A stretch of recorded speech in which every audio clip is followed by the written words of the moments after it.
दिसतीया भारी नेसुनी साडी, काळजाचं पाणी पाणी करतीया पोरही. आता क्यूटवाली गावरान बोली, खट्याळ थोडी माझ्या काळजाची चोरही. थोडं माझ्या पिरमत पड तू ग बाई, खुळ्यागत झाला मन तुझ्याच पायी.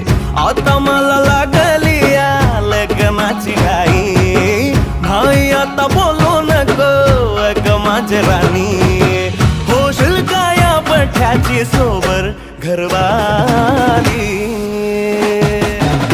मराठमोळी थोडीशी साधी भोळी, स्वागतीचा भारी बायको पाहिजे नखरेवाली.